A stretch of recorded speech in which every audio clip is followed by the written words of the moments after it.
listening to Red Ice Radio. I'm Henrik Palmgren. Welcome, everybody, at redice.tv. You can find our videos, TV episodes, news, and much more. This is, of course, in addition to the radio show that we do several times a week. Also, make sure that you check out redicemembers.com for the full show, the second hour of most of our shows that we've done.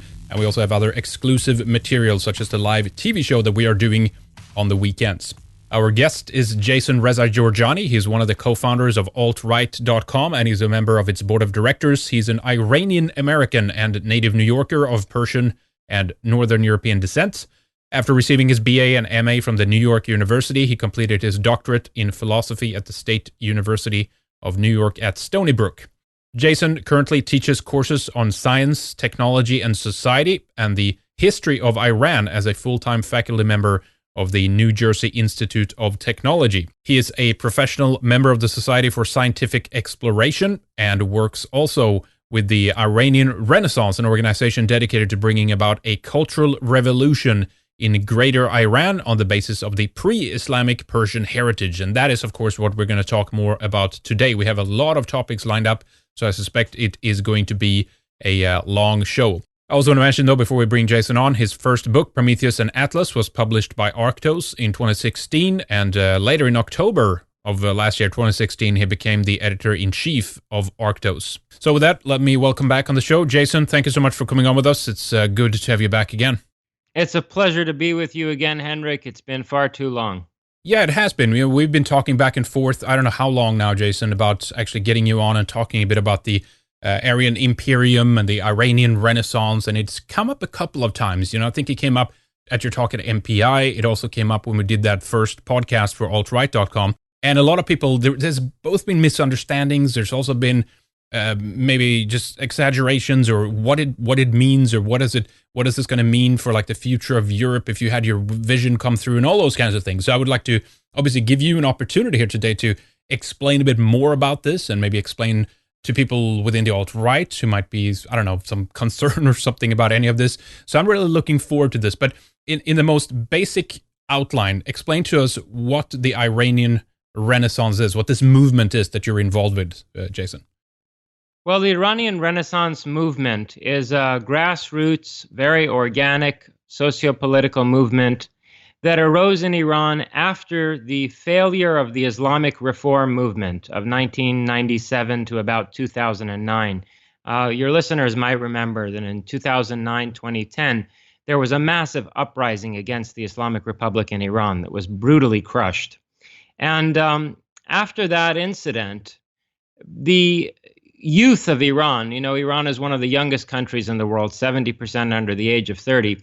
The youth have increasingly turned toward the pre-Islamic Persian heritage of the country as a source for deep-rooted and abiding political change.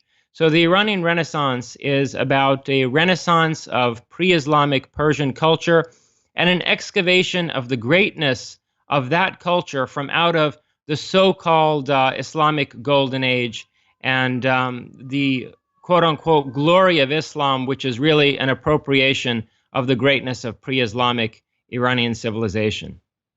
Very good. And what, if you had your way, shall we say, I remember you were talking a little bit about this in the podcast, and I guess there was some concern from people on the alt-right. Is any of that justified? What would this mean for, let's say, people in Europe and maybe even America at the end of it, if a new empire, if you will, was set up in Iran? Would that change anything for Europeans, do you think, or for in terms of immigration or anything like this?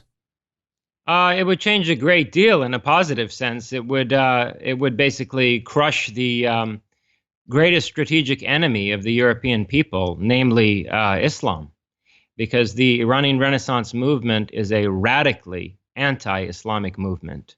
It aims not only to topple the Islamic Republic as a political regime, but to disestablish Islam as a religion and a culture in Iran and return to the pre-Islamic heritage of the country. So in that sense, it would be tremendously positive for Europeans. And I want to talk about this a little bit more in detail later in the show, but just to outline it briefly, The vision that we have in the Iranian Renaissance of reconstituting Greater Iran or the Persian Empire is not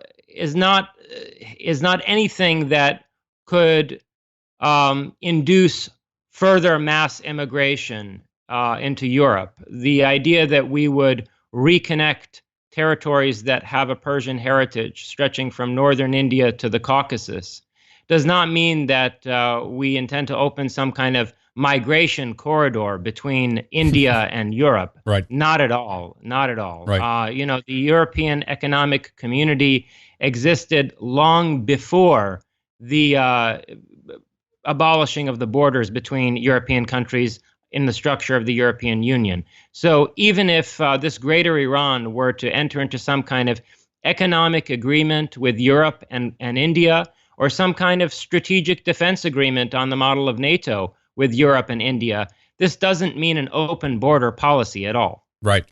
Now, let me just remind our listeners as well, and you know this very well, Jason, of course, we had an Iranian revolution back in 1979.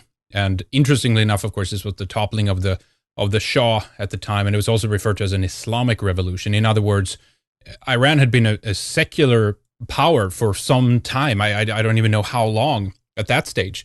But this was, of course, supported by the United States, this revolution to topple him and to create this Islamic state out of Iran, which hadn't been that in many, many, many years. So I think that this is an interesting dynamic. So it would basically be what you're talking about is to kind of restore the rightful kind of type of leadership and type of structure in the country that you had prior to the 1979 Iranian Revolution, in a way. Is that correct?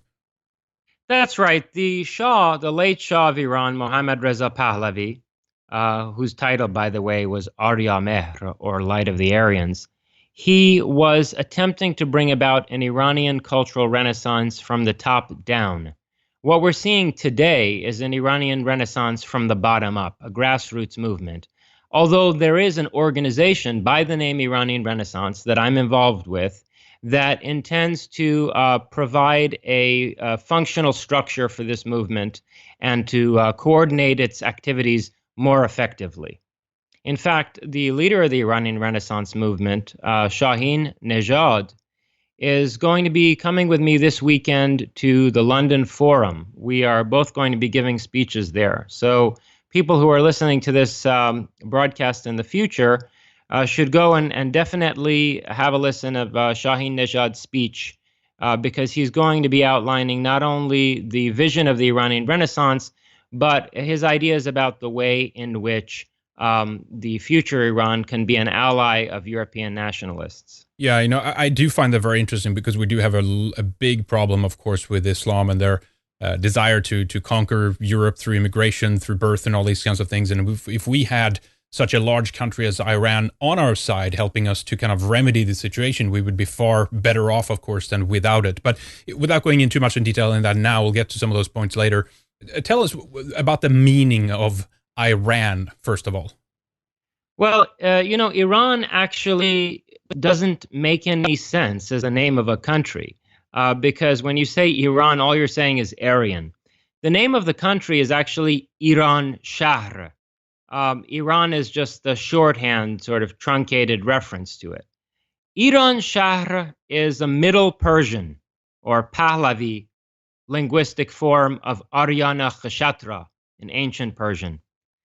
And Aryana, quite obviously, means Aryan. And Khashatra, it's related to the Sanskrit word, if your audience, probably does know something about the Hindu caste system. The Kshatriyas are the princely caste, right, in the Hindu caste system. So it has to do with principality, dominion, or imperium. So Aryana Kshatra means Aryan Imperium, and Iran Shahr is a shortened Middle Persian form of it. Iran is like a shorthand reference to that, to Iran Shahr or Aryan Imperium. So that would be equivalent to saying the Persian Empire in a way, right? Exactly. So an interesting thing is that the Persians never referred to Iran as the Persian Empire. This was a designation that the Greeks came up with. It's sort of like when you hear in newscasts the correspondents will say, Moscow announced today that they're going to be initiating a lunar program or such and such, instead of Russia, right? They refer to the country by its capital district. Yep. Well, that's what the Greeks used to do with Iran. The capital district of Iran was Pars. And so they would refer to all of Iran by referring to Pars, and it became, the Empire of Pars, or the Persian Empire. But Iranians always called Iran, Iran, and they always called themselves Iranians. So Persian and Iranian are actually not synonymous. If you treat them as if they are, you leave out large groups of Iranians who are not Persians. For example, the Kurds. All of the Kurds are Iranians. The Kurdish people are the folks that the Greeks referred to as Medes, the Median kingdom. The in-betweens, right? Yes. And like Medea in Greek mythology, she was from the Median kingdom. We also have the Baluch, another Iranian group. You've got the Ossetians in the Caucasus. And then the Tajiks. The Tajiks are actually just the Persians of Central Asia.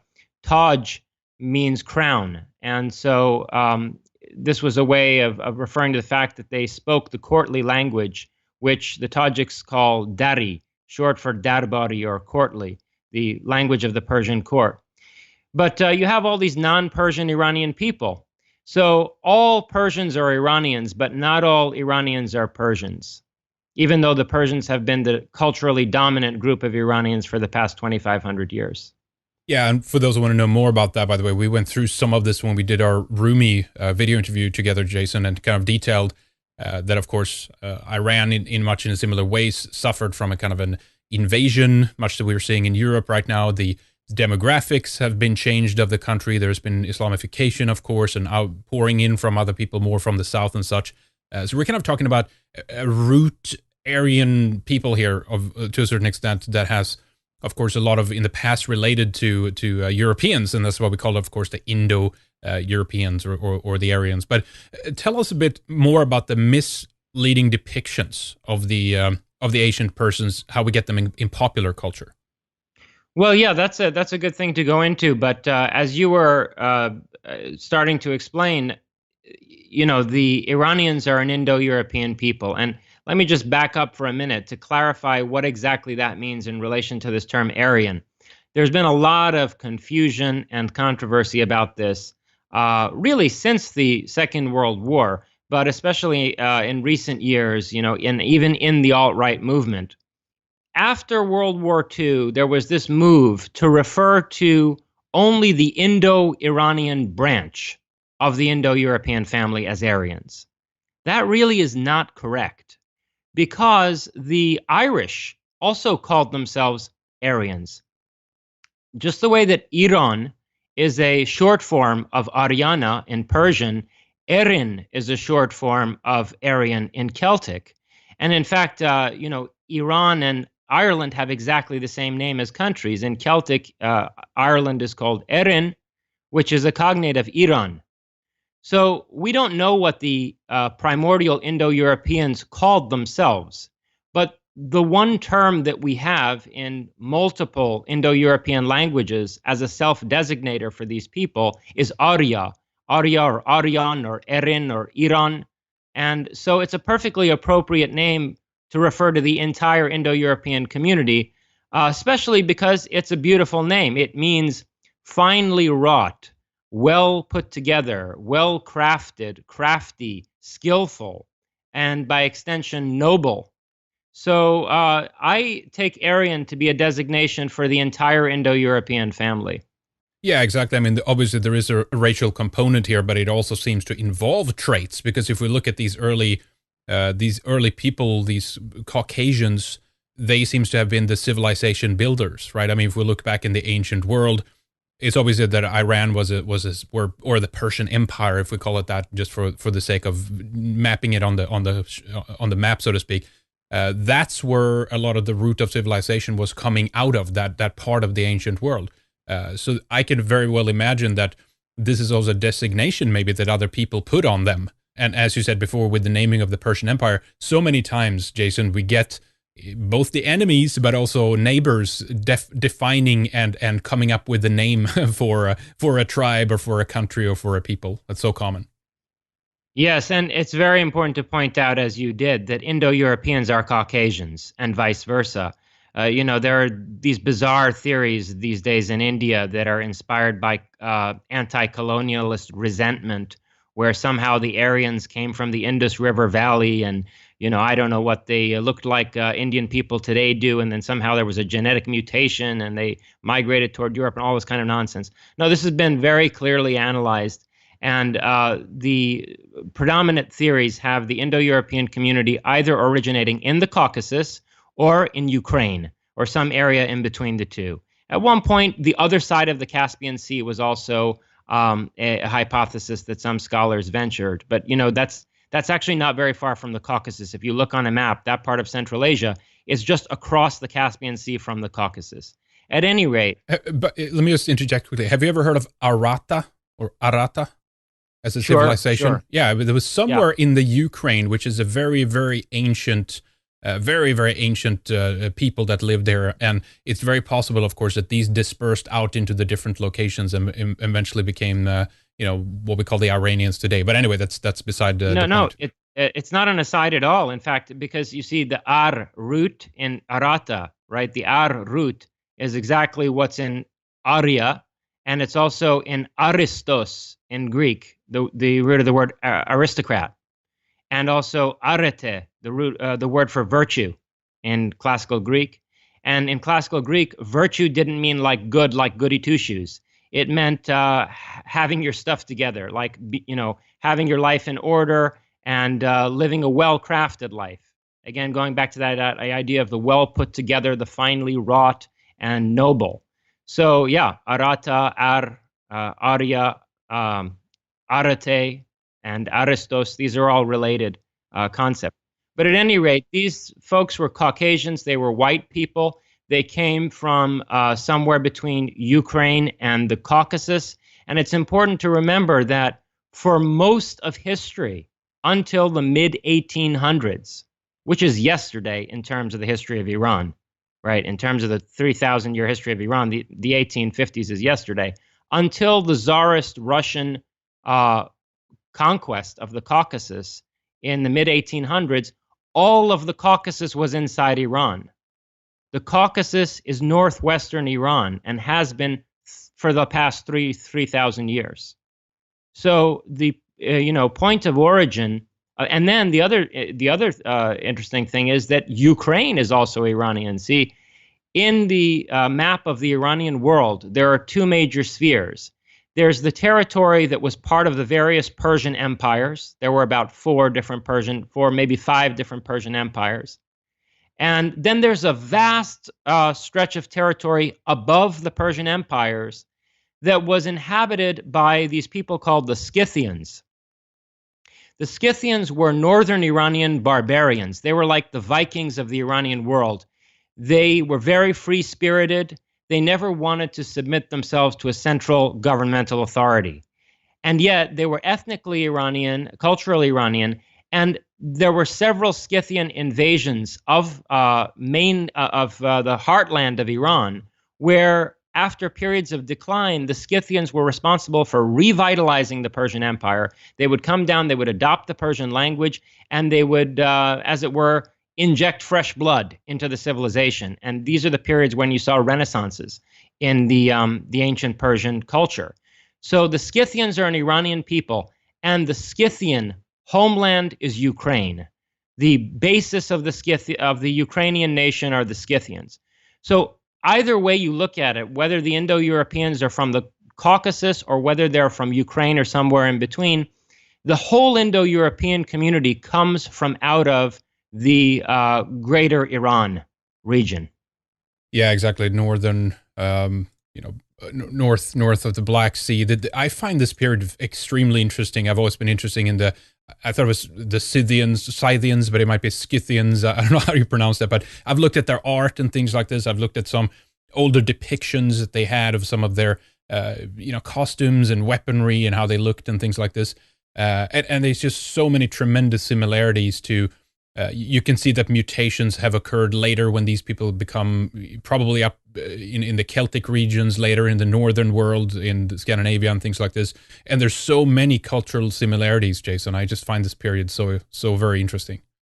Yeah, the Scythians are one of the strongest points of connection between Iranian and European branches of the Aryan family, and that's something that we'll come back to a little bit later on.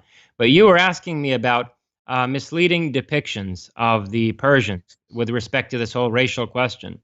And although I appreciate the 300 Frank Miller films from a technical standpoint, I think they look fantastic, and they're very well put together as films.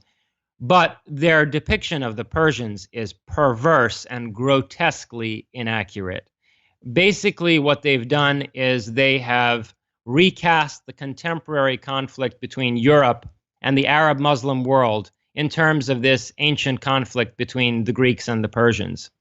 And from a racial standpoint, it's just totally inaccurate. I mean, you've got these images of all kinds of mongrel, non-white peoples in the Persian Empire. Xerxes looks like some kind of, I don't know what subhuman creature, Yeah. with all his piercings and his anyway. It's just he looked nothing like that. We have stone carvings of him. We have classical Greek descriptions of Xerxes. The ancient Persians looked exactly like the Greeks. This was a conflict. At least they looked like the Aryan Greeks. I mean, the Minoans may be another story, the people who lived on Crete. But the wars between the Greeks and the Persians were like the wars between the Italians and the Germans, or between the Roman Empire and the Celts. It was what you could call white-on-white violence. It had nothing like a racial dimension.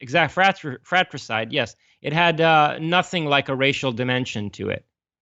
I always felt, Jason, that in that movie, they did it because they put that in they made a modern contextual symbolic gesture by saying this is like, let's take the foundation of like European civilization, which is, in the current standard, like, oh, it's the Greeks, right?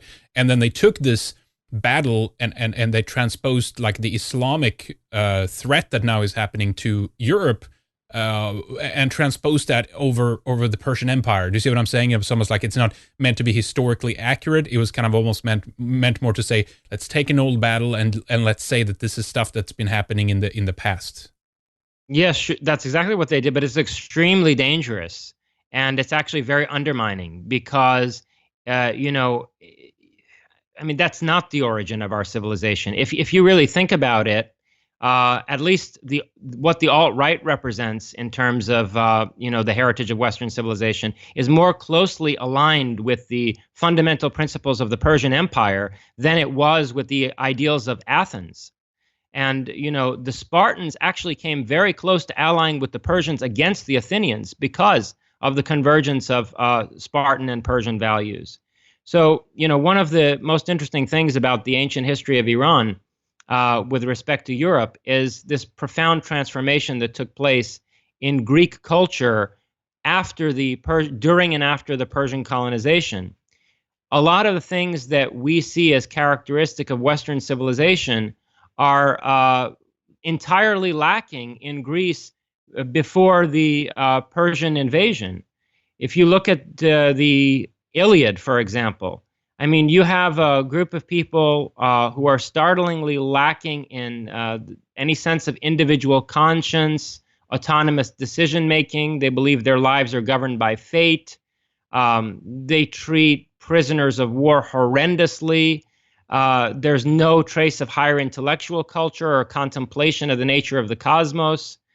And they're a slave-driving people. The Athenian society, even much later, was entirely based on slavery.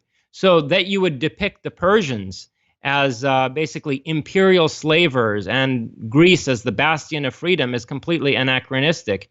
When you read Herodotus, you see very clearly that the Greek intellectuals were looking to the higher ideals of Persian civilization, to the humanitarian vision of Persian civilization as something that could liberate them from the more xenophobic and more kind of, how could I put it, nativist views that had dominated them for generations. Hmm. So you had really an opening of horizon and perspective in Greece through the Persian colonization. Tell us a bit about the differences here then, because you were kind of alluding to, and I think we see this in history quite often, to be honest. There is an overlap as one part of the world becomes more dominant culturally speaking, and they do, past civilizations, the greatness of those to a certain extent do stand on the shoulders of giants, so to speak. That it seems to have been a root origin point at some point, and then the highlights of civilization, when the Renaissance spreads in different part of the world at different times, it is always have been lent to a certain extent. So how would you compare, let's say, then something like the European Renaissance and the Iranian Renaissance? What time are we talking about when we're talking about the Iranian Renaissance? What time are we talking about in terms of the contemporary movement of the Iranian Renaissance? Or well, it depends on which one of them you want to talk about, because I was thinking, of course, in the ancient world, like if there was an older kind of there was at some point where civilization was blooming in Iran, and the Renaissance kind of a form of a Renaissance started up there. How far back do we need to go then to find that? Well, I mean, there was an attempt at an Iranian Renaissance after the Arab-Muslim conquest, but before we talk about the demise of the ancient civilization of pre-Islamic Iran, and then the way in which Persians attempted to resuscitate that under the dominion of the Caliphate, let's give our listeners some sense of what ancient Iranian civilization was like and the various ways in which it influenced Europe. We were talking about the Persian colonization of Greece and transformation in Greek culture. The real starting point for that is the Prometheus trilogy of Aeschylus, where you have this Titan elevated to the status of a culture hero, even though he's a rebel against the godfather of the Greek pantheon, namely Zeus. And the ethos that is epitomized by Prometheus, and that later winds up being definitive of the Faustian character of Western civilization, can actually be traced back to Zoroastrianism. It can be traced back to Zarathustra, who is the founder, really, of Iranian civilization. So far as we have been able to discern, Zarathustra lived somewhere between 1500 and 1200 BC in the Caucasus. He was from the Caucasus, and he was badly persecuted for his revolutionary spiritual message. So he had to emigrate to Central Asia. So the whole span between the one side of the Caspian Sea and the other was a geographical locale for this man's life. Zarathustra is a revolutionary figure, spiritually and philosophically speaking. He inverts the Indo-European pantheon. He winds up demonizing the devas, or the gods, and claiming that they are promulgators of deceit, bent on a kind of sadistic manipulation of mankind, that they're unworthy overlords. And he opposes to them this titan of wisdom, Ahura Mazda. Ahura is a cognate of the Sanskrit word Ashura, which means titan, and Mazda means wisdom.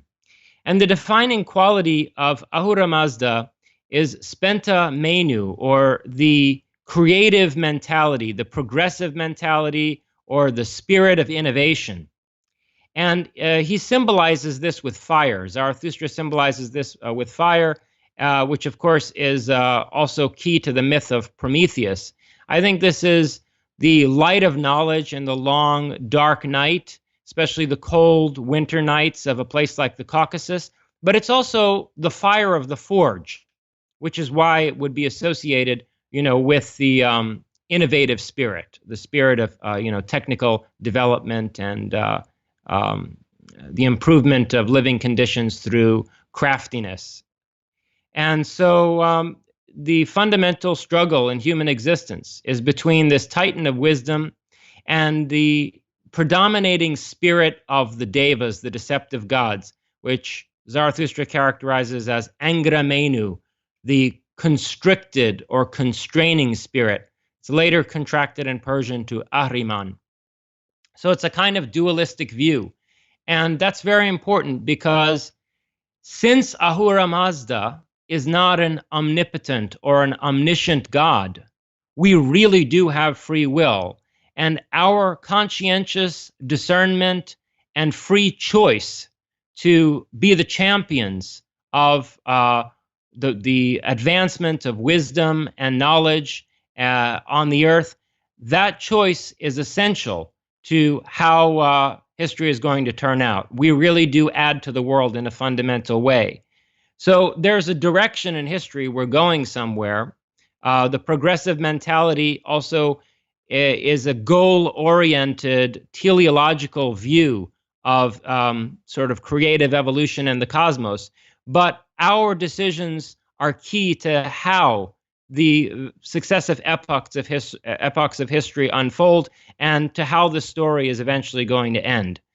It's a very heroic attitude that you see in this kind of worldview. You know, it is not a spiritual doctrine for weak people who want an all-powerful God to take care of them so long as they have faith. It requires a kind of heroic and intrepid spirit to commit to this vision of the world.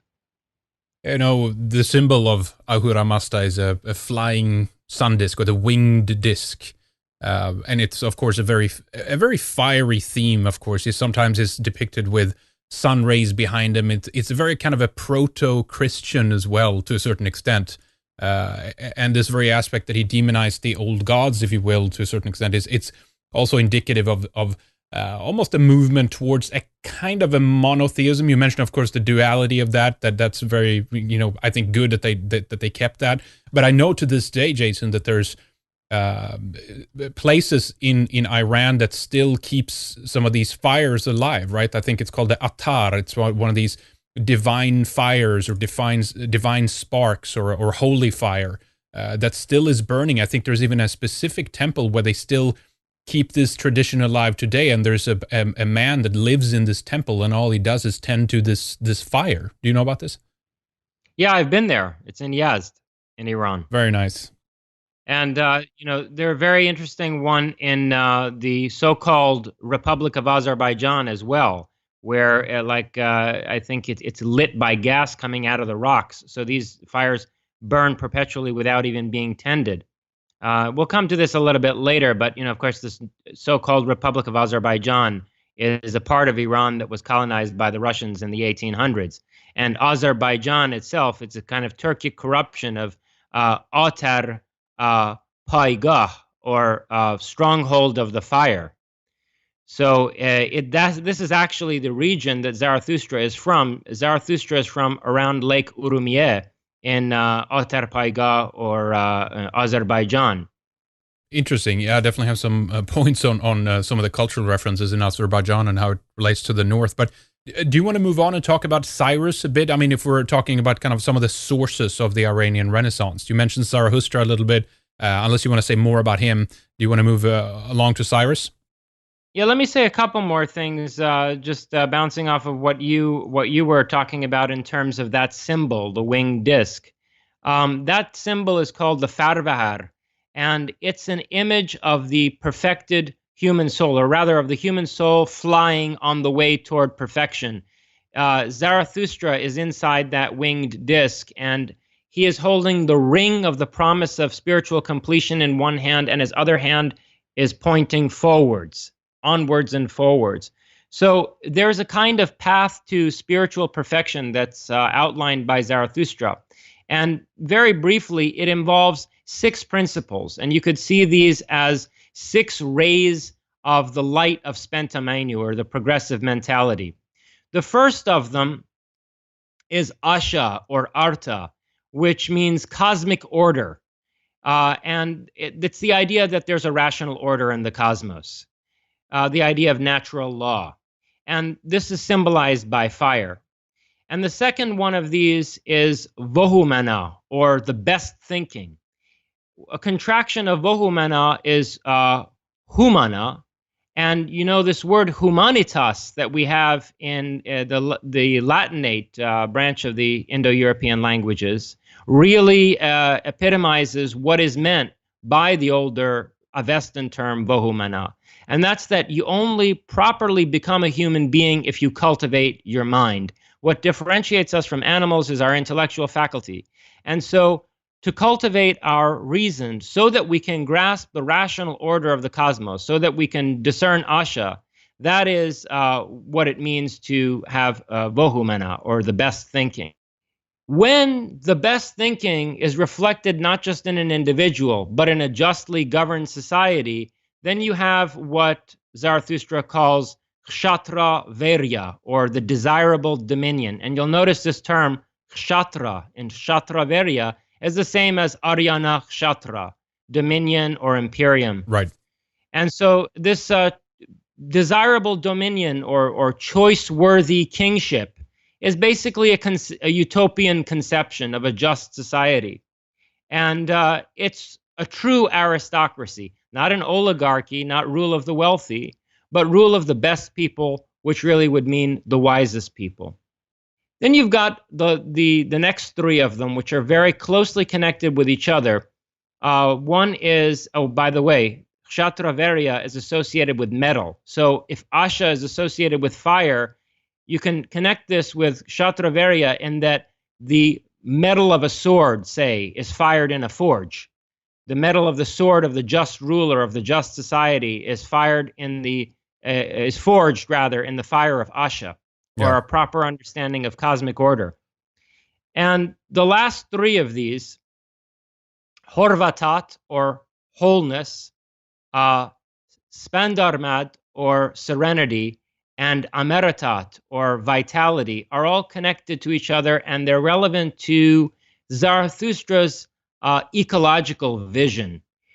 Spandarmad, or spenta armaiti, means ever-deepening serenity. It's the idea that the more you align yourself with cosmic order through right thinking, the more a kind of calm descends on you, the more deeply rooted in the earth you are. The symbol of this one of these Amesha Spentas, or bounteous immortals, is the earth.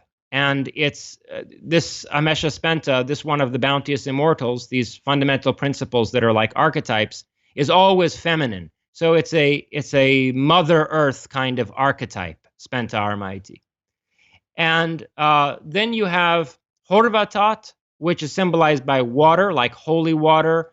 Holy, of course, in English comes from hail or whole. And it's the idea of the health that comes with being deeply rooted in truth and justice. And then finally, you have Ameratat, which is often translated as immortality, but literally it means undeadness or vitality, the vitality that comes with serenity and health. So this is a kind of path to spiritual perfection, to becoming that thing that's symbolized by the winged disc, your perfected form at the end of history. And interestingly, to this day, these fundamental principles, these 6 Amesha Spentas, together with Spenta Menu, which they're all rays of, as the 7th one, considered as the 7th, the progressive mentality itself, these are embodied, they are represented by various items on the Persian New Year altar, the Haftseen, or 7 S's, S standing for Spenta, the 7 Spentas. These are all symbolized by items on the Persian New Year altar, which is set up around the spring equinox. So it's one very important way in which the Zoroastrian tradition has remained alive in Iran throughout the centuries. Yeah, I was just going to say, there's actually certain traditions that have overlapped much in that we have pagan traditions in the north that have survived despite Christian Reformation and these kinds of things. How is it with the language, though? Just a quick note on that. Does these words that you use, are they still as is within the Persian language, or has this also transformed over time? They have Middle Persian forms. So some of the terminology I used was more ancient from the time of Zarathustra, but these all have Middle Persian forms that are also from Zoroastrian Empire, the Sasanian Empire, and they've survived in those forms, in fact, as the name of 6 of the 12 months of the year. Oh, So interesting. they're very commonly used. 6 of the 12 months of the year are named after these Ameshaspentas, or bounteous immortals, these 6 archetypes that are like rays of the light of the progressive or innovative mentality characterizing Ahura Mazda. All right, let's move along here. Otherwise, we'll never get through, Jason. Cyrus, tell us about Cyrus the Great. Yeah, so Cyrus the Great is the founder of the Persian Empire, and Cyrus also highlights the connection between the Persians and the Medes, or in today's terminology, the Persians and the Kurds. Cyrus's mother was a Mede or Kurd, and he basically, to make a long story short, led a revolt against the Median kingdom. The Medes had a kingdom for about 600 years before the Persians, and the Persians were more nomadic, pastoral people. At the time of Cyrus and led by Cyrus, they wind up taking over the Median kingdom, and then due to his extraordinary statesmanship and competence as a military leader, dramatically expanding this kingdom into a vast empire that incorporated many other peoples. Cyrus was considered by Greek authors contemporary to him and in the generation after him as the ideal statesman. Xenophon wrote a book called Cyropedia, or The Education of Cyrus, which holds up Cyrus the Great as the ideal statesman. And this has to do in large part with his extraordinary humanitarianism. He's the first guy who did not pursue a punitive policy toward conquered enemies. He would never plunder an enemy territory. There were never any mass executions. In fact, generally speaking, whenever Cyrus would conquer a rival kingdom, he would improve the living conditions of the subjugated population. So it got to the point where, in some cases, when people heard that Cyrus was on his way, the military would just lay down their arms because they were chafing under some unjust tyrant, and they knew that Cyrus was going to come and improve living conditions for them. He, even in several cases, spared the lives of kings that he conquered and turned them into his close advisors. This was the case with Croesus of Lydia, for example. So Cyrus is the point of origin for this Persian tradition of humanitarianism that's often conflated these days with human rights. People describe the founding charter of the Persian Empire, the Cyrus Cylinder, as the first charter of human rights. But there are serious conceptual problems with the modern European Enlightenment notion of human rights that don't really apply to the humanitarianism of Cyrus, which is rooted in Zarathustra's ethos and worldview. There's a demand for improvement. There's a pressure on you as a human being to become more, or to, as you said before, separate yourself from the animal kingdom and actually use your logic and your rationality, your wisdom, and these kinds of things. Today, none of this is incorporated into this issue of human rights. You're just to be given things. There's no obligations put on you as a human within the civilization, within the society, to better yourself. So this is definitely something from the ancient world that we've lost, or this is something we have given up on today, unfortunately. That's right. I mean, in the modern conception of universal human rights, there's this unqualified right to freedom of religion. Well, suppose that a large group of people believe in a religion that's fundamentally anti-humanitarian. Suppose a large group believe in an inhuman religion, right? I mean, how is that a coherent political ideology? Whereas Cyrus and the ancient Persian emperors that followed him, like Darius and Xerxes, they saw a well-governed empire as a walled garden. And in a walled garden, or a walled, agricultural area, you can have many different flowers or crops growing together. But you need to weed the garden, and you need to keep pests out. This was the ancient Persian imperial philosophy that goes back to Kshatravarya in Zarathustra's thought, or Shahrivar.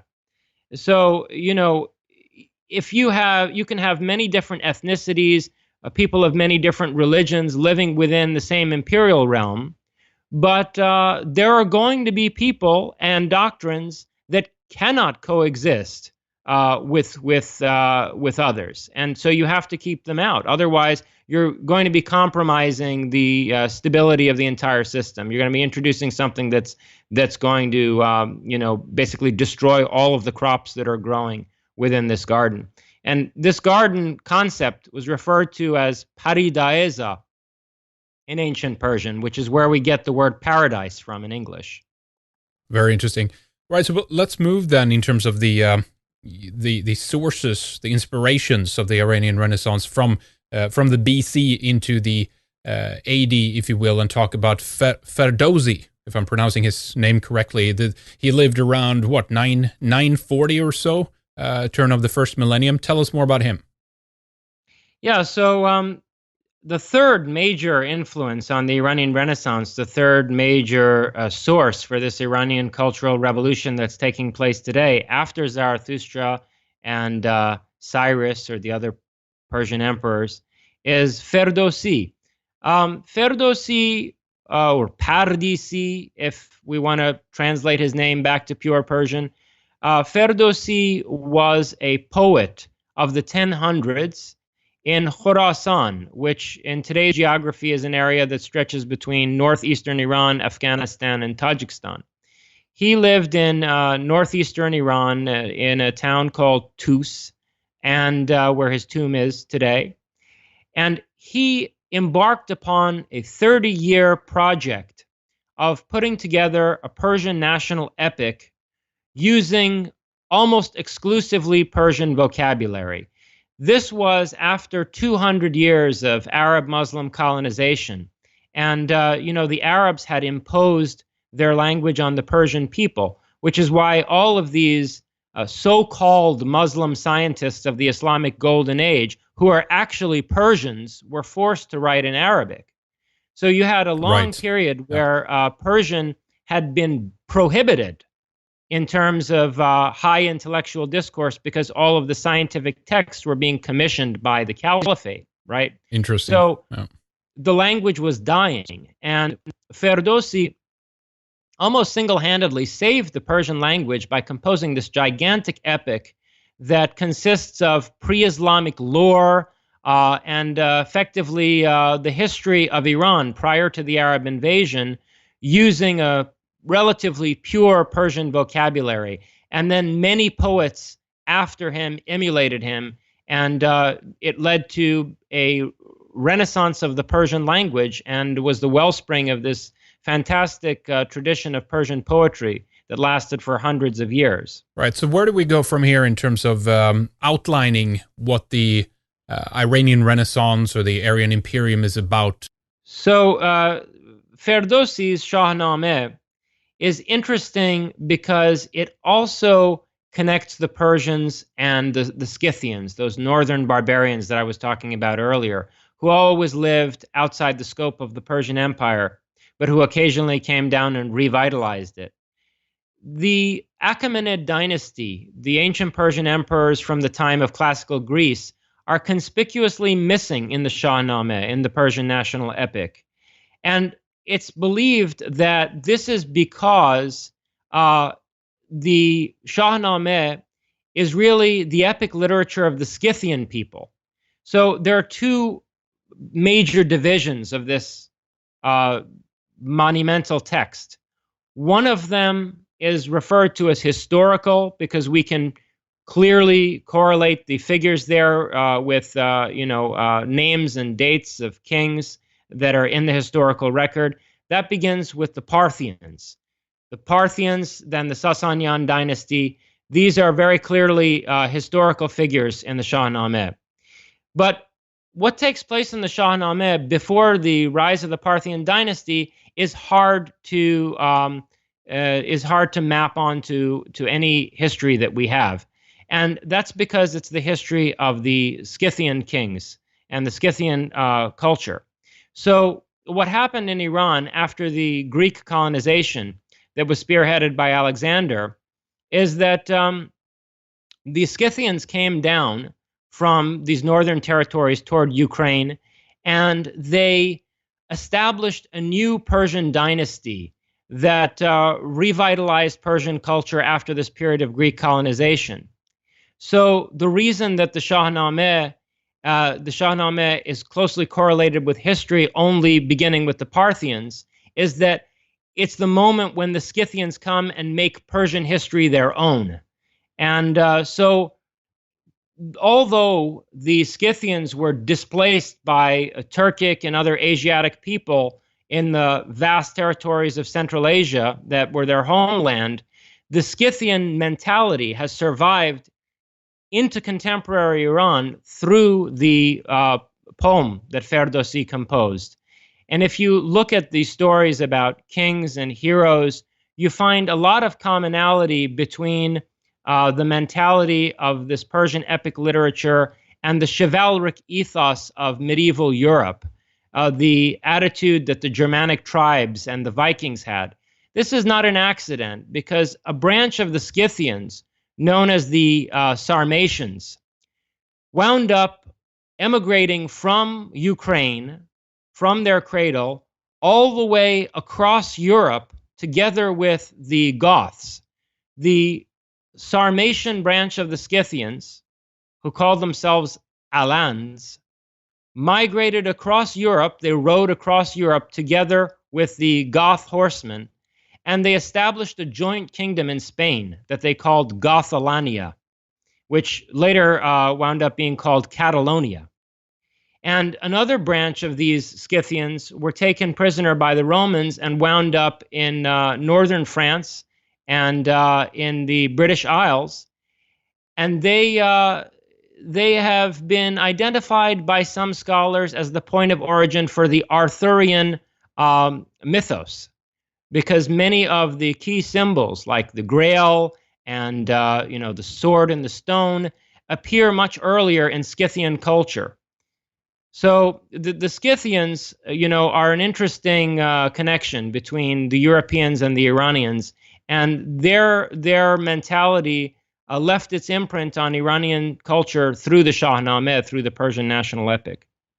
Yeah, I mean, I'm very interested in this time period and what it was that caused these people to, in some cases, team up and migrate vast distances to conquer different tribes. And there's a lot of things that are hidden and forgotten in the record, unfortunately.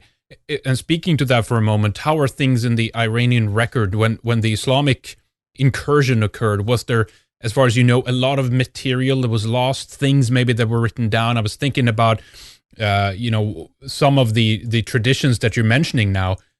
Is much of that still in existence and written down that we can refer to, or has things been lost and burnt when Islam came in?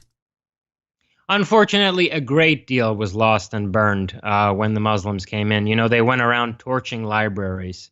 We do have some historical records, but we suffered the kind of episode that the Greco-Roman world suffered with the burning of the Library of Alexandria and other institutions like that. The same kind of thing happened during the Arab-Muslim conquest of Iran. Yeah, and you see what happens now with ISIS. Just recently here, they're blowing up some major parts in Palmyra. They're destroying the old Roman theaters and things like this. It's a travesty that these people are, controlling certain areas of this ancient world. This is our common joint heritage that are being lost to these people, to these brutal savages. It is, and we'll talk more about this maybe in the second half, but it's important to point out that both the territories where the Islamic State is destroying monuments in Iraq and parts of Syria, and the areas where Al-Qaeda and the Taliban were, say, demolishing the Bamiyan Buddhas, right? Yeah. In Central Asia and Afghanistan. These are Iranian territories. These are part of Greater Iran. I was just talking about these Scythians who founded the Parthian dynasty. Well, the administrative center of the Parthian dynasty was actually between Syria and Iraq in present-day political geography. So this was a Persian dynasty. I mean, they were Iranians ethnically who came down, adopted the Persian language, and restarted the Persian Empire, founded the Second Persian Empire. But their base of operations was between present-day Syria and Iraq. So all these monuments that the Islamic State is demolishing in Iraq and in Syria, many of them at any rate, are are from the Parthian period. And on the other side of Iran, in the east, the Bamiyan Buddhas that were destroyed by the Taliban are the legacy of a people called the Kushans. They are another branch of these Scythians who came down and settled in northern India as Iranian people, and who adopted Buddhism, but then radically transformed it from the Theravada or Hinayana doctrine of Siddhartha into what we call Mahayana Buddhism. Mahayana Buddhism involves a number of fundamental innovations that reflect the Iranian mentality. And King Kanishka of the Kushan dynasty was responsible for organizing the conference where various scholars constructed this new doctrine. And so the whole artistic and architectural legacy of the Kushans is falling prey to the Taliban and Al-Qaeda in Afghanistan and parts of northern Pakistan today. That is also within the sphere that in the Iranian Renaissance we refer to as Greater Iran. Interesting. These Scythians seems to be definitely a node point, and what was on such a scale in terms of the territory that they managed to kind of throw under themselves, that this seems to be a central point in a common heritage, if you will, Jason, that these people deserve way more focus. Maybe they deserve way more attention, and maybe we can discover some kind of common root if you look at the Scythians and what they managed to do. Yes, well, the Scythians, their name in their own language was Seka, and son, obviously means descendant or offspring, and so some people have ventured the theory that the term Saxon it comes from Seka sun, the offshoot or offspring of the Seka, because the Saxons originate at the time when the Scythians and the Goths basically are traveling together, setting out from an area between Ukraine and the Baltic and migrating westward. So yeah, you have a territorial scope that extends from the Saxony in Europe all the way down to the Kushan kingdom in northern India. And the best way, I think, to think about these Scythians is that although they were relatively, quote unquote, uncultured, I mean, they were roaming barbarians, they were genetically the purest Iranians. So, there were people in Iran before the Persians and the Medes showed up there. There were Neolithic peoples who are non-Indo-European. And although the Persians and the Medes arrived there in very large numbers, so that they basically drowned out these indigenous Iranians, these older non-Indo-European civilizations, there was still some mixture of the Persians with these Elamites or other early cultures on the Iranian plateau. Whenever the Scythians would come down, it was like an injection of pure, Indo-European blood back into Iranian civilization. And I think it's hardly an accident that these are the moments when we see a revitalization of Persian culture. Yeah, they domesticated the horse. They covered a great amount of length, and of course, when we talk about the Aryan invasion, or like the theories about the Kurgans and these kinds of things, we definitely need to harken back and focus on the Scythians for sure. What about the Sasanian Empire? What about the connection to that?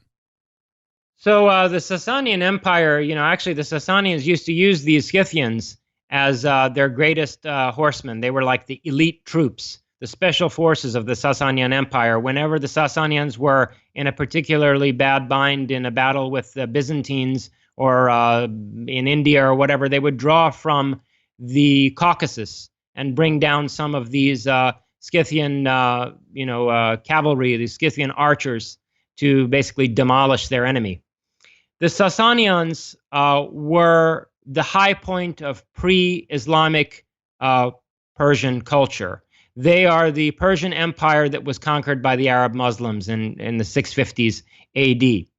And the Sasanian Empire was founded by a certain Ardashir Babakan, who adopted Zoroastrianism as the state religion of the empire because he saw that Christianity was coming to dominance in Rome, in the Roman Empire, and he felt threatened by this. The Romans were sending proselytizers into Iran, particularly in the Caucasus and what wound up becoming Armenia, and Ardashir was afraid that the Abrahamic revelation would wind up worming its way into Iran.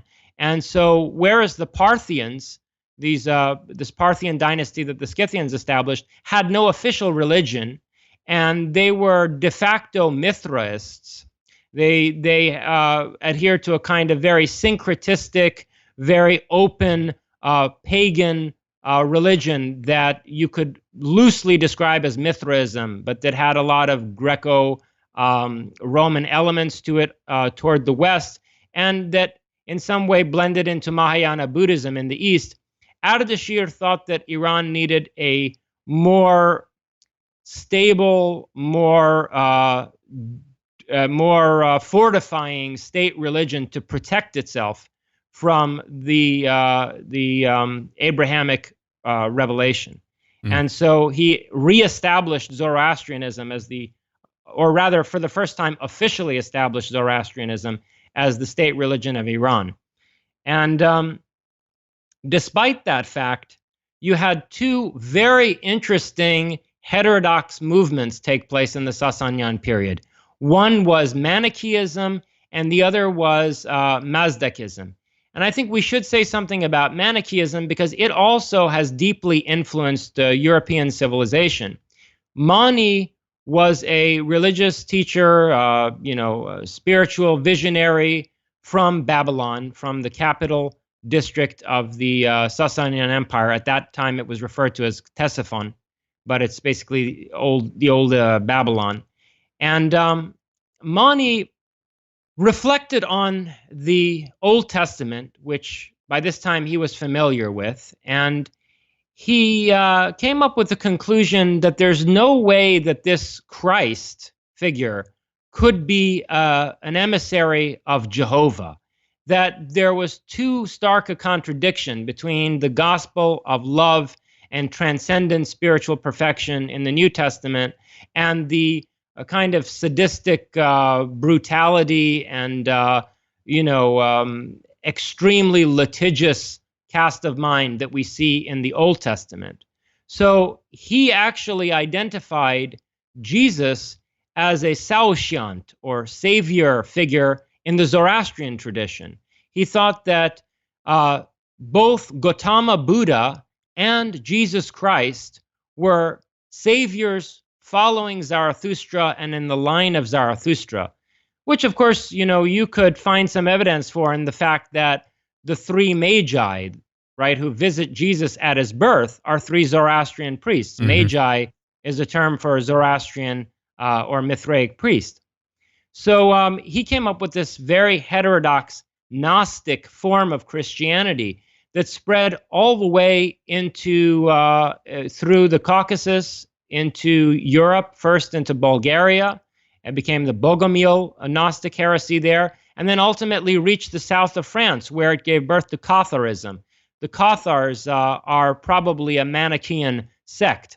Interesting. And it's terribly important because, the Cathar and Bogomil heresies were the catalyst for the Inquisition on the part of the Catholic Church. The institution of the Holy Inquisition was established in order to eradicate the quote-unquote Manichees. Yeah, that's interesting. So it's like a kind of a origin point of some of the Gnostic traditions seem to come from this region as well. And this spread, as far as you said, even into, I think Britain had some kind of, were picked up on this tradition. But in context to, what we're talking about here in terms of the Iranian Renaissance, it's like these kinds of ideas and these kinds of philosophies and ideologies and everything else have been tremendously attacked throughout the ages. They've been opposing them. They've been clamped down. Empires have turned on them, and yet somehow some of these traditions seem to have continued. Jason, why are they not allowed to teach these ideas and to learn about them? What is it that's so dangerous about these? Well, because we live in a world dominated by the Abrahamic revelation. I was about to say the Abrahamic tradition, but I corrected myself because I see it as a counter tradition. It really is, it's a perversion of tradition. And if the Abrahamic value system is what defines, morality, then obviously these ideas are going to be seen as heretical, and they're going to be ruthlessly persecuted. The people who embody these ideals, are going to be ruthlessly persecuted. So, what Europeans refer to as the Faustian ethos or the Promethean mentality, that really is at the core of Iranian civilization, going back to Zarathustra. And even in somebody like Mani, although you see a kind of pacifism and asceticism that may not be socially constructive in Mani, it's still the response of the Aryan soul to the image of God that we get from the Bible, especially from the Old Testament. When you come to be if you come to be convinced that a God like Jehovah really created and ruled the world, then you're going to wind up having this very ascetic, transcendental kind of view, because you'll see this earth as a prison. In a way, this is an unfortunate perversion of Zarathustra's teaching. It's as if Ahriman, the antagonistic, constraining spirit in the teaching of Zarathustra, has come to be seen as the lord and ruler of this world.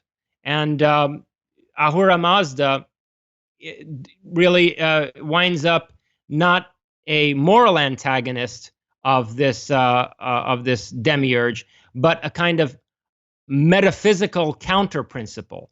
And so you wind up with the distinction between a realm of light and a realm of darkness, a realm of spirit and the fallen material world. These kinds of dualistic ideas have a lot to do with the culture clash between ancient Iran and the encroaching Abrahamic tradition or Abrahamic revelation. Right. Now, do you want to talk more about the anti-Arab insurgency in Azerbaijan that occurred there? I know nothing about that. Yeah, so, the Manichaean response to the Abrahamic revelation, fortunately, wasn't the only one. There was a much more militant, more socially engaged reaction against the Abrahamic infiltration of Iran through the Arab Muslim conquest. And you see that more than anything else in the insurgency organized by Babak Khorramdin. Babak Khorramdin lived in the early 800s, and he was a military leader in the Azerbaijan province who held out against the Arab conquerors. He led a community of people who are described by the Arab religious scholars, by the Arab theologians, as Mazdakites. This term Mazdakite refers to one of the other prominent heterodox figures of the Sasanian period, Mazdak. Mazdak was a preacher against the feudal class structure of the Sasanian society, and he was trying to restore, in his view, certain elements of Zarathustra's teaching that weren't adequately reflected by the Zoroastrian state orthodoxy of the Sasanians. And there's a really strong emphasis on social justice, egalitarianism, in the sense of a camaraderie of free spirits in the Mazdakite doctrine. And there's also a really significant reverence for women. Women are treated as the equals of men in Mazdakite communities. The ancient Greeks used to make fun of the Persians because they considered them under the thumb of their women. Persian women, very much like Viking women, were considered very headstrong, and men would always consult with them before making important decisions. They had a significant role in society. They even were involved in military campaigns. That seems to be the case, yeah. Yeah, in the Shahnameh, you have female knights. And in the ancient Persian Empire, at the time of the Greeks, you had female military commanders, like, for example, the naval admiral Artemisia. So at any rate, the Mazdakite communities in the Sasanian period had retained this reverence for women, this respect for women, and treating them on more or less an equal footing with men. And this was another characteristic of the community that Babak managed to carve out in Azerbaijan, resisting the Arab Muslim invasion. It's one of the reasons why it was described as a Mazdakite community.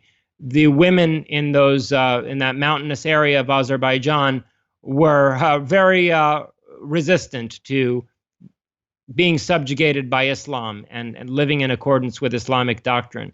So this guy wound up successfully waging an insurgency for decades against the Arabs, and he's remembered as a hero of the national resistance to the Islamic conquest.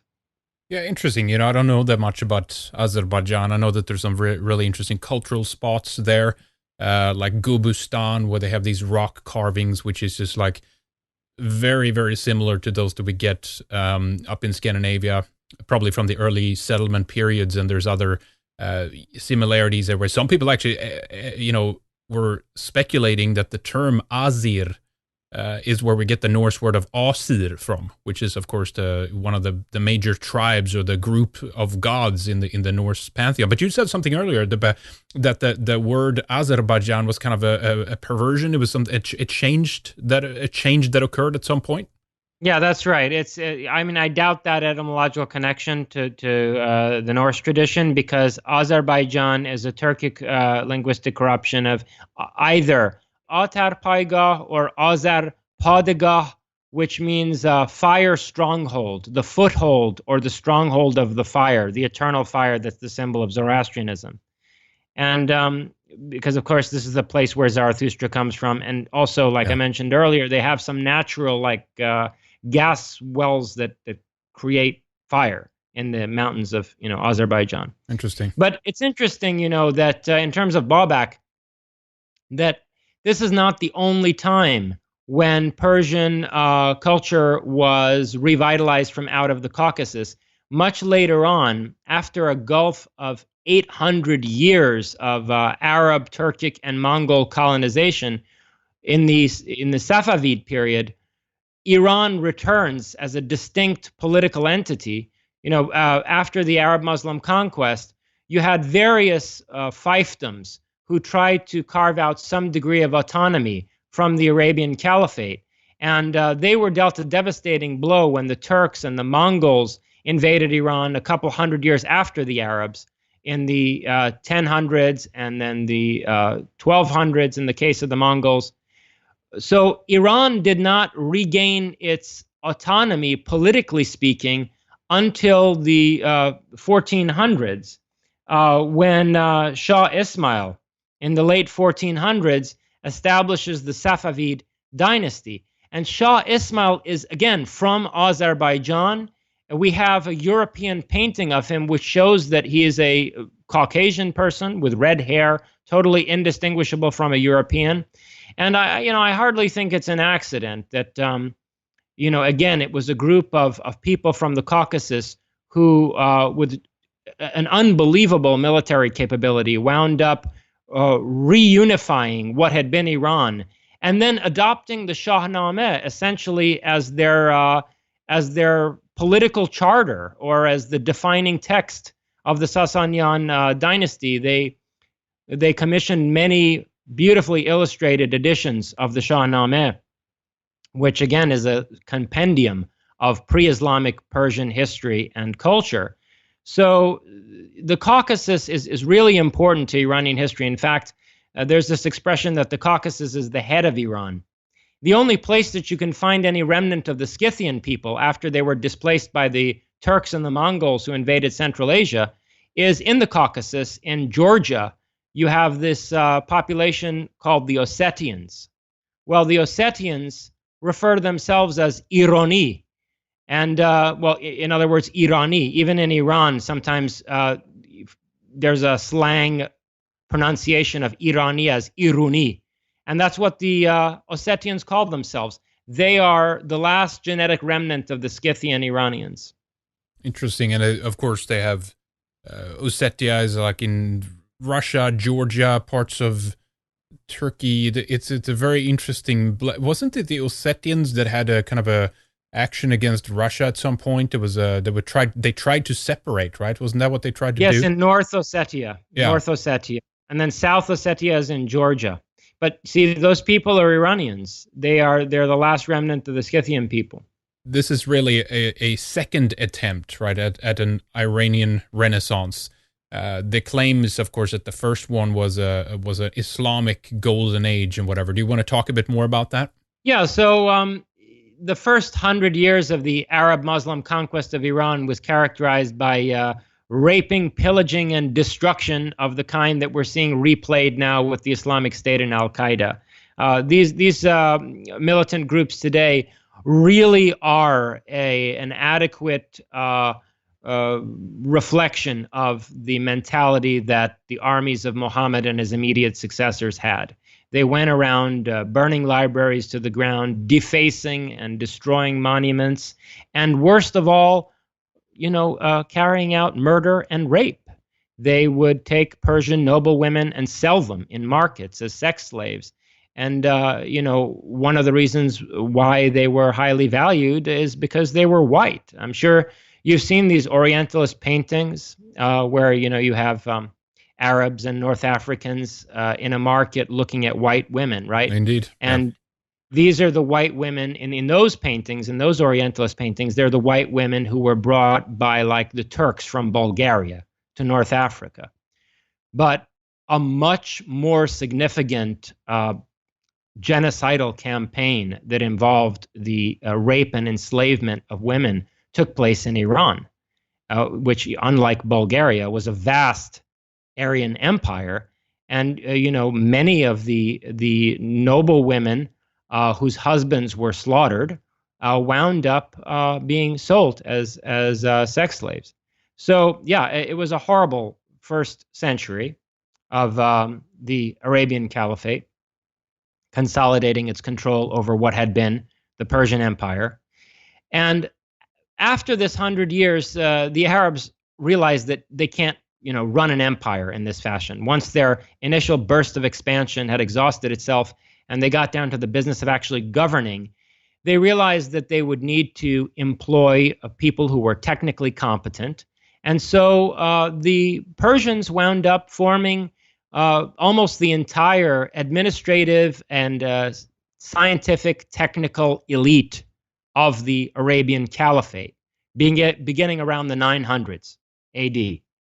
Although all of the texts had to be written in Arabic because it was the official language of the Caliphate, the vast majority of the scientists and scholars of this so-called Islamic Golden Age were Persians. People like Razi or Omar Khayyam, Biruni, Avicenna or Ibn Sina, Khwarazmi. These people were all ethnic Persians, many of them from Khurasan, from that part of northwestern Iran that had been least affected genetically by the Arab conquest. So we're talking about Caucasian, Indo-European people who were producing these scientific works in a language other than their native language. And right. It's a travesty to pass this off as Islamic science. Yeah, they've gotten the credit for this bears repeating. We need to continue to alert people to this issue that, there's other people that have written, of course, books on this about the lie of these multicultural paradises that took place in Al-Andalus or Spain.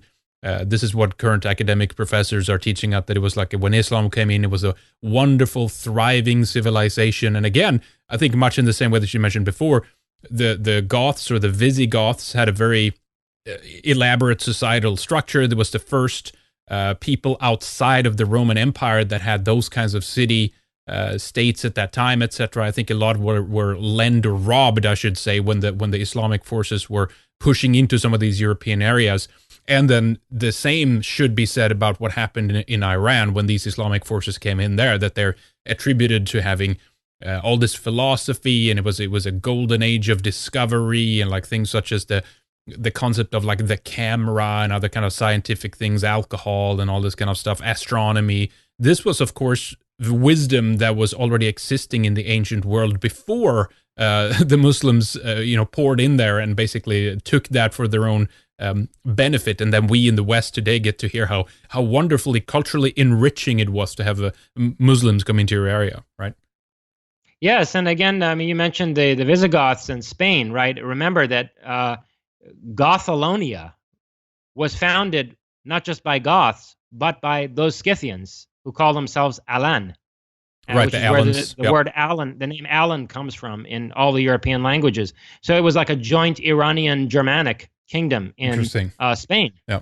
And so, but to go back to the Iranian heartland for a bit, this scientific culture that gets passed off as an Islamic golden age, it had already gotten underway before the Arab-Muslim conquest.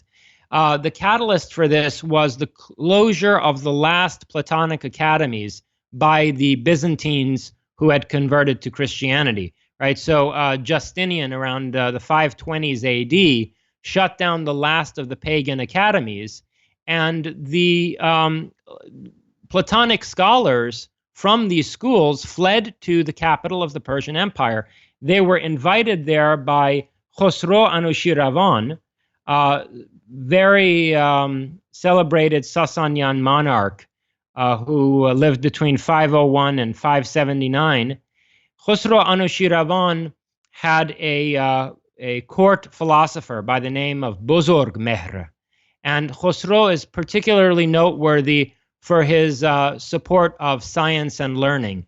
As a good Zoroastrian, he believed in enlightenment as the foundation of a just society. And so he commissioned all of these fleeing European scholars to restart their researches inside the Persian Empire at academies like the Gondeshapur University in Iran. And so you had physicists and biologists and astronomers working away for a century before the Arab Muslims came and wrecked it all. And what we saw take place between the 900s and 1000s was an attempt to piece the fragments back together. You know, these translations of Greek and Latin texts were already taking place in Sasanian Iran. They were being translated into Pahlavi, the Middle Persian language, and into Syriac, another administrative language of the Persian Empire. So the translation enterprise was restarted in the 1000s after being disrupted for several hundred years on account of the Arab invasion. Who knows where we might be today? I mean, we might have cities on the face of Mars right now if we hadn't experienced this second Abrahamic disruption. I know. The first one being the Christianization of the Roman Empire. I know there's periods like this, epochs, when just science and development is just eclipsed by these incoming people, and everything is lost, everything is burnt, everything. And I concur. I think you're right. I think that to a certain extent we would have been far more advanced at this point in our science and technological development and progress overall if it wasn't for the incursion of many of these people. So it's a travesty. It's a travesty for sure. But the lesson, of course, then is that we can't let this happen again, because that's what's happening right now. That's what people have to keep in mind, that all of our resources, all of our efforts today, Jason, goes to try to take care of these people who want to peer into Europe and they want to be there for economic reasons and everything else. I mean, what's happened with our space programs and science and development? Nothing is left anymore. This is a travesty to human development and our ability to learn about the universe and study and all these things. It's almost like civilization grinds to a halt when these kinds of ideologies and these kinds of people stand at our doorstep and want to try to get in some way or another. Yeah, let me give you a couple of concrete examples briefly of the kind of retarding effect that these Abrahamic ideologies have, and why it's particularly perverse to call that period an Islamic golden age. So there was this Persian scientist by the name of al-Biruni, and he was brought into the service of a Turkic conqueror, Mahmud of Ghaznavi, or Mahmud of Ghazna, who wound up invading northern India. Okay, while Biruni was while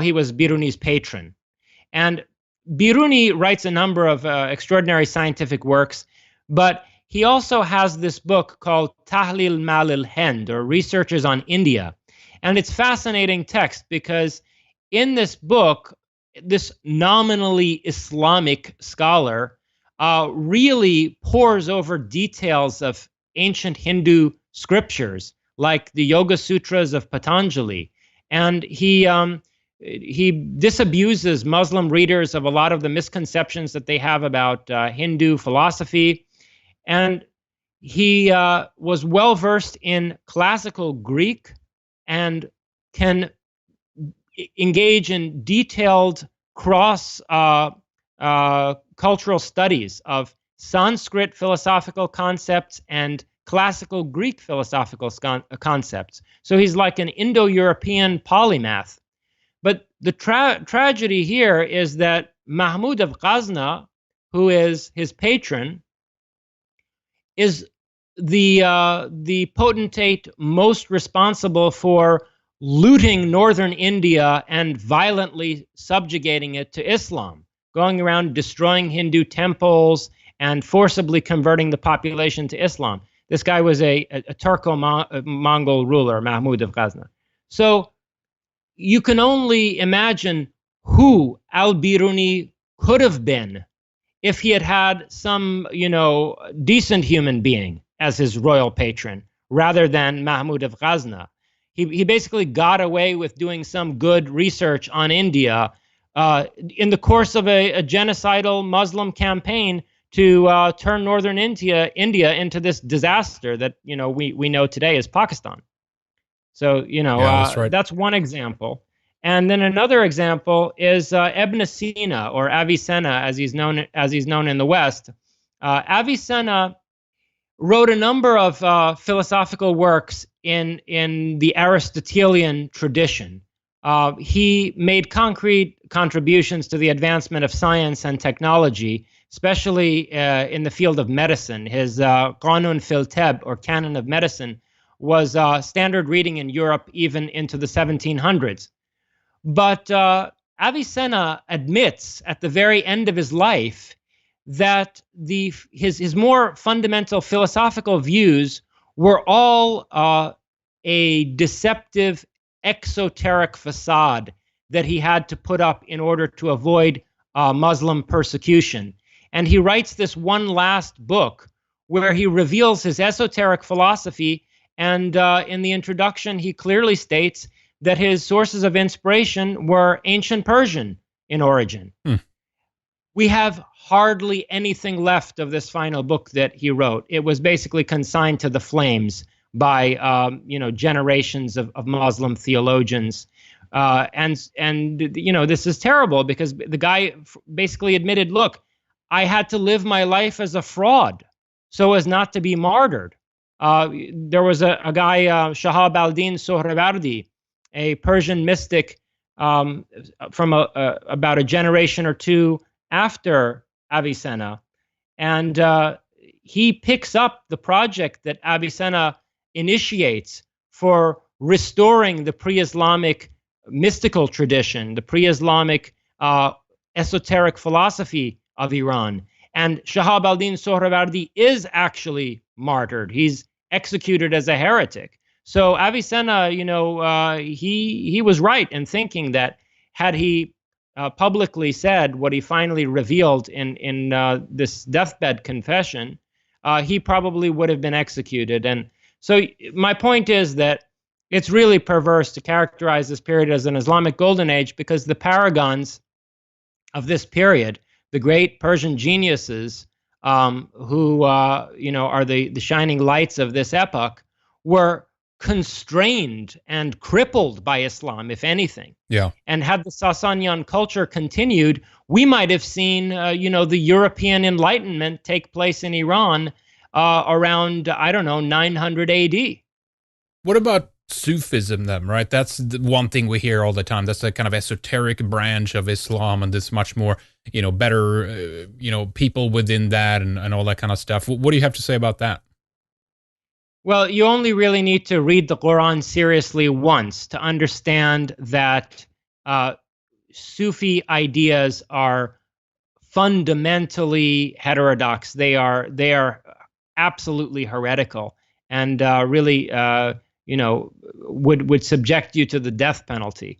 So the Sufi tradition, Sufi actually means Sophia. I mean, the word Sufi comes from Sophia. I don't buy at all the etymology that traces it to Suf or wool in Arabic. And it is Sophia, which is wisdom, of course, for those who don't know. Wisdom in Greek. Yes, and so it's a survival of the pre-Islamic Persian mystical tradition, which is Zoroastrian and also Mithraic in origin. And you can very clearly trace the genealogy of Sufism, or quote-unquote Islamic mysticism, back to the Mazdakite heresy of the Sasanian period. The first generation of Islamic quote-unquote mystics were persecuted by theologians of the Caliphate.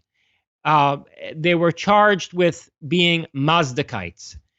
And this term has a very definite meaning. It means that the theologians, and they say this very clearly, the theologians of that period thought that these folks were only donning the cloak of Islam. They were disguising themselves in Islamic garb in order to avoid persecution. But really, they were adherents of the school of Mazdak.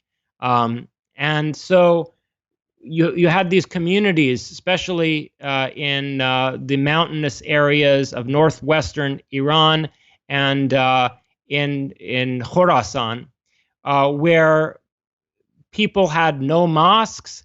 When people would come in from the outside, travelers would come in from the outside, they'd claim to be Muslims, but they had no mosques, they had no Friday sermons, they drank, women were treated as equals. Some even observed, free love practices in these communities. Uh-oh. So they were hardly Muslims. And if you look at their theology, the metaphysics that they have and their cosmology is a direct continuation of ideas from the Sasanian period, ideas that also reflect the influence of Platonism. You remember I was talking about how Khosrow invited those Platonist academicians to the Sasanian court after they were kicked out of the Eastern Roman Empire. You also see a lot of Neoplatonic ideas in Sufism that wound up being integrated into Zoroastrianism during the Sasanian period. So people like Rumi, right, who are often appealed to as a source of moderation in Islam, are really people who whitewashed Islam and tried to create a form of Islam that was tolerable to the Persian mind, which, as we talked about in a previous interview, was a coping mechanism for a colonized population. Right. Yeah, because I'm fascinated how Sufism still then, despite all these things, managed to survive. Is there any, maybe there is tension there, and maybe there's part of Sufism that is kind of, people know that it's unacceptable, whatever, but somehow it managed to be accepted. It still managed to retain itself as a part of Islamic tradition, which I find kind of interesting. It's because Shiism was established as the state religion of Iran. You remember that Shah Ismail I was talking about, who had the red hair from the Caucasus, that we have this beautiful European portrait of him. Shah Ismail was a Sufi. He was from a Sufi order. So not only was he a brilliant military tactician, he was also a mystic and an esoteric initiate, you could say. The Safaviya, the name of the clan or group that the Safavid dynasty comes from, the Safaviya were an esoteric order. And so when Shah Ismail adopts Shiite Islam as the state religion of Safavid Iran, he is trying to erect a barrier between Iran and the Sunni Arab world. Shiism really begins as an Arab dispute over the succession to Muhammad. And there's nothing mystical about it. If you go back and you read the sermons of Ali, the first imam of the Shiites and the fourth Arabian caliph, if you go back and you read the sermons of Ali, I mean, in a way, it's more barbaric than Muhammad even and the Quran. So you certainly can't trace Shiite esotericism back to Imam Ali, or I would say even his children, Hassan and Hussein and so forth, who were martyred and whose martyrdom becomes foundational for the Shiite identity. Esotericism was injected into Shiism around the 900s by these Mazdakite groups. They knew that because there was this dispute between these two rival Arab factions, they could use the minority insurgent status of the Shia in order to carve out a space of autonomy from the Arabian Caliphate. So they wound up claiming to be Shia and superficially adopting and adapting elements of Arab Shiism in order to create a Neo-Zoroastrian Persian national religion. One of the groups that really exemplifies this are the Assassins. The Order of the Assassins that was led by Hassan Sabah in Alamut Fortress, and who fought on the one hand against the European Crusaders, but also against the Sunni Arab Caliphate. The Assassins are essentially a Mazdakite Neo-Zoroastrian group that has cloaked themselves in Islamic garb in order to stage an insurgency against the Caliphate. Hassan Sabah famously adopted Persian as the liturgical language of the Ismaili Shiite sect that he led. So that's another indicator of their Persian cultural identity, of the fact that these people saw themselves as Iranians and were using Shiism to erect a barrier between Iran and the Sunni Arab world. So I think that Sufism survived in the form of Shiite esotericism, because after all, the majority of the Sufi tradition consists of Persian poets. The language of Sufism is the Persian language. And so the Sufi tradition survived because Iran survived by setting up this Shiite barrier to Sunni Arab Islam. Of course, today, the youth in Iran have realized that that has far outlived its usefulness. This, Shia barrier, this lie, this dissimulation, or taghriyah as they call it, that they are actually Muslims. It has far outlived its usefulness, and frankly, they have stopped believing their own bullshit that they ever really became Muslims in the first place. Jason, this is very, very interesting. There's a whole history here that we know so little about. I know so little about, and I think many people as well, in terms of both an Indo-Aryan tradition, where it comes from, the roots, but also how it was pushed out when the Islamic, incursions began, and how, of course, Iran suffered during this as well. And this is something that we're also going to talk more about in the second hour, or the second segment, I should say. We've going for quite a while in the first segment here, which is fine. This is very interesting. But we're going to talk more about the Shah of Iran, kind of the his project of the great civilization, and discuss a bit more about the Islamist takeover that I mentioned in the beginning, because we've had things such as, the Arab Spring and all these issues, the rise of ISIS, how this modern kind of version of Islam, how that relates to what we've been talking about. So that's something we're going to do more in the second segment as we continue. But I just wanted to let you guys know there as well that Jason will be speaking at the London Forum this Saturday, as this show goes up on Thursday, February 2nd. So you can still make that if you're in the area. So that's Saturday, the 4th of February. So definitely check that out. Where's the tickets for that, Jason, by the way? The London Forum, I guess it's the website to go to.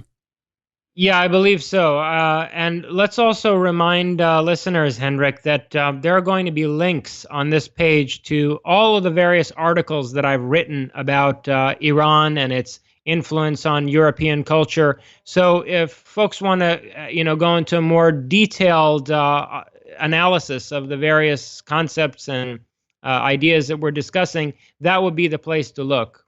Now, does the Iranian Renaissance has a, the Aryan Imperium, the thing that you guys are trying to reboot and restart again? Is there any official websites and stuff for this? Is there any communication with the outside world, or is a lot of this kind of still under the radar and somewhat secret?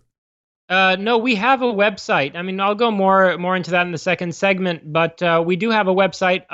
Unfortunately, the English language website so far has very little content on it as compared to the Persian site, which, by the way, this is important because it shows you this is an organic, legitimate Iranian cultural movement. It's not something that's being contrived by elites in the West.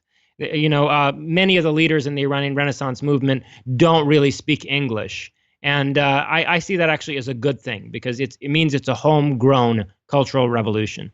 That's an interesting point, because we have to ask ourselves that why is the interest so prominent by these globalists to try to control much of the Arab world and Iran and the interest there in supporting. I mean, think about that, folks. I mean, they were supporting toppling of a republic of a I don't know if it was democratic, but the toppling of the Shah to put in place an Islamic ruler, basically, which is, of course, supposedly what America now is fighting in all this stuff, right? It's very interesting. So we're going to get more into detail about that. But just a final note in this, of course, check out Jason's book, Prometheus and Atlas. He is now over at arctos.com. And, of course, together with many of us other folks in the alt-right, alt-right.com is the website for that. But yeah, Jason, let's take a short break and we will be back with the second segment. Stay tuned, everyone. More interesting stuff is coming up. Second hour coming up with Jason, Reza, Jorjani. We're going to continue our conversation in this long expose of Iranian history, and we're going to move further into the modern era and discuss what's happened with the various revolution, like the Arab Spring, and certain movements that have propped up from outside forces and globalists to try to steer Iran in, according to their opinions, right direction. So we'll get more into that in the second hour. If you want to hear that, go to redicemembers.com, our members website. When you sign up for a membership with us, you get full access to all our previous shows. We have over 1,200 of them now. We also, of course, do a live TV show on the weekends, exclusive for members, and we're adding a lot of segments to this all the time as well. So if you like what we do support us. Make sure that we can continue, grow, and expand. redicemembers.com is the website. Go there. We'll talk to you on the other side of the break.